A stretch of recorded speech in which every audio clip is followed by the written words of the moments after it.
प्रहलाद। हिरण्यकश्यपु ने कितना नहीं मारना चाहा, पर क्या मरे? अरे कुछ दिन पहले अभी होली निकली, होली के दिन हिरण्यकश्यपु ने होलिका की गोद में प्रहलाद को बैठा दिया, आग लगा दी, जल जाएगा। होलिका को वरदान है ये जलेगी नहीं, प्रहलाद जल जाएगा। और धन्य है भगवान की शरण का प्रभाव, होलिका ही जल गई पर प्रहलाद बच गए। ये भगवान की शरणागति का प्रभाव है। बताओ, जिन्हें वरदान था वो चाहे जल गई, और जिन्हें वरदान नहीं था वो बच गए। यही हम कहना चाहते हैं, वो डूब जाते हैं जिन्हें खुद पर गुमान होता है, और वो डूबते भी पार हो जाते हैं जिन पर तू मेहरबान होता है। वो डूबते डूबते पार हो जाते जिन पर भगवान मेहरबान हो। तीसरा उदाहरण, आहा, तीसरा उदाहरण हनुमान जी का ले लो। हनुमान जी किसकी शरण में? मोरे सबहीं एक तुम स्वामी, और दीन बंधु प्रभु अंतर। ये तीसरा उदाहरण शरणागति का हनुमान जी का है। हनुमान जी राम जी से कहते मेरे आप सब कुछ एक ही हो। परिणाम क्या हुआ? हनुमान जी ने राम जी की शरणागति ली, मेरठ के पागलों, परिणाम ये हुआ चारों युग प्रताप तुम्हारा, हे प्रसिद्ध जगत। जितने राम जी के मंदिर नहीं है भारत में और दुनिया में, उससे ज्यादा हमारे भाई साहब के मंदिर है, हनुमान जी के मंदिर है। राम जी मिले ना मिले, पर ये चाहे जहां मिल जाएंगे। और इतने सस्ते देवता, पेड़ की नुख निकल आवे ओई में सिंदूर पोत दो, लो बजरंग बली प्रकट हो गए। इतने सस्ते देवता। कोई बड़ी सी चट्टान देखो पहाड़ में, और एकदम दो ठैया आंखें भर बनी हो या मुंह बना हो, कुछ नहीं करना, सिंदूर पोत दो, लो बजरंग बली प्रकट हो गए। कारण ये राम जी की शरण में। राम जी की शरण में हुआ क्या? राम जी ने अपने से ज्यादा इनकी महत्ता बना दी। कलयुग के देवता, कलयुग के राजा वीर बजरंग बली को बना दिया। इसलिए मेरे पागलों, जो शरणागति लेगा उसी को सदगति प्राप्त होगी। ये तीसरा उदाहरण। पर चौथा उदाहरण, आहा, तुलसी के तुलसी की जय। आहा, राजापुर ग्राम है उत्तर प्रदेश में, प्रयागराज के पास राजापुर। राजापुर में आत्माराम दुबे नाम के ब्राह्मण, उनकी पत्नी का नाम हुलसी। हुलसी के घर प्रकट भय तुलसी। आहा, श्री तुलसीदास जी प्रकट भय।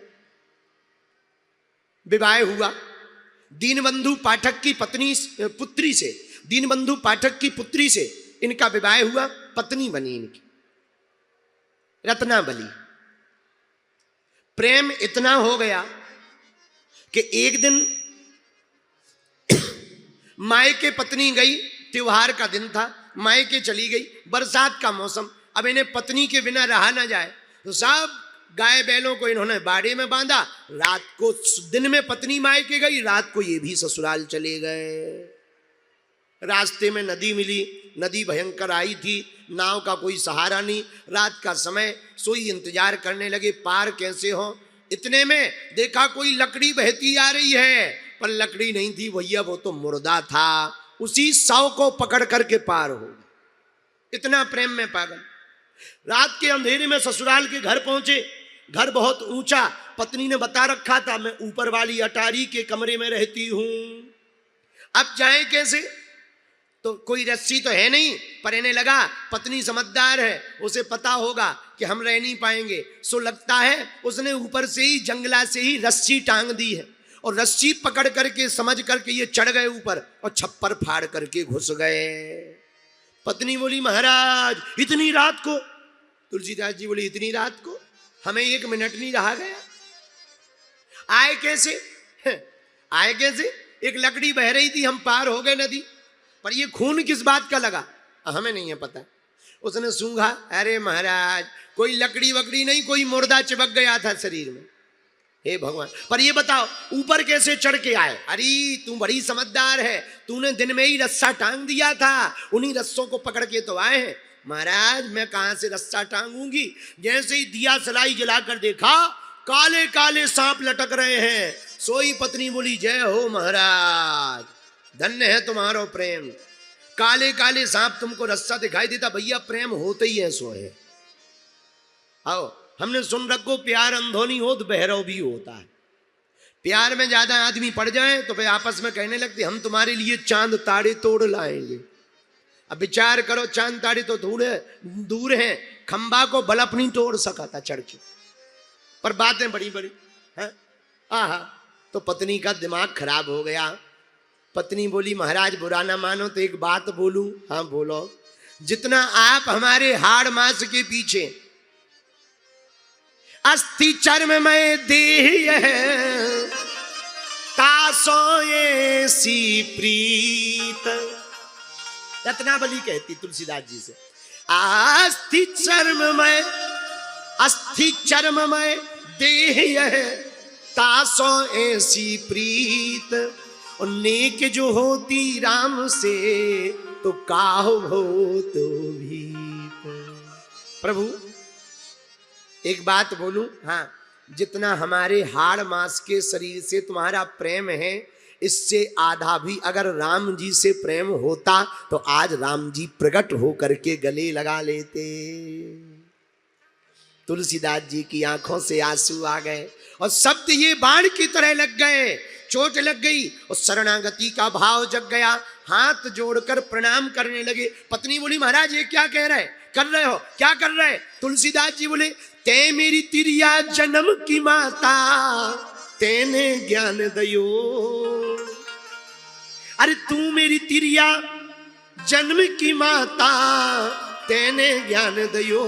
मोरे मन में राम जगा ही दयो, मोरे मन में राम जगा ही गयो,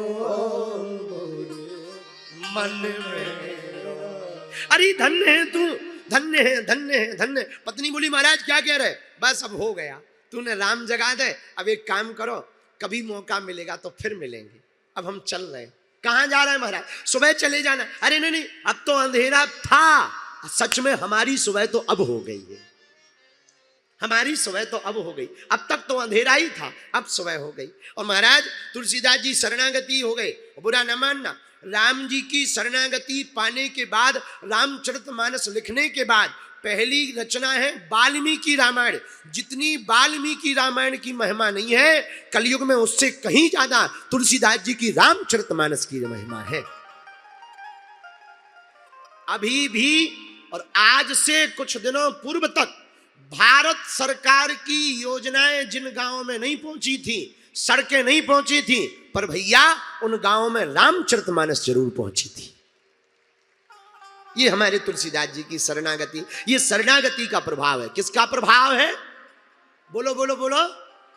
शरणागति का प्रभाव, सरेंडर होने का प्रभाव है। वही चौपाई पढ़ लो, सब सुख लहें तुम्हारी शरणा, तुम रक्षक काहू को डर, तुम रक्षक काहू को डर। एक आदमी हमें मिला, गुरुजी तुलसीदास जी की महिमा नहीं है, तुलसीदास जी से ज्यादा तो तुलसीदास जी की पत्नी की महिमा है। क्यों? न पत्नी डांटती, न तुलसीदास बन पाते। हमने कहा भैया लुगाई के डांटने से अगर कोई तुलसीदास बनता होता तो आज घर घर तुलसीदास बैठे होते। घर घर तुलसीदास। लुगाई की डांट तो दूर की बात है, कई लोग तो अब हमारे मुंह से अच्छा नहीं लगेगा, आप लोग समझदार हो, जिनकी शादी हो चुकी वो अनुभव पूर्ण होंगे। हम तो भैया दूर दूर के हैं, तो पर अनुभव है, लोगों के अनुभव है। खैर वो तो होते ही रहता है, पर ये तुलसीदास जी की ही शरणागति की महिमा है। बोलो सीताराम।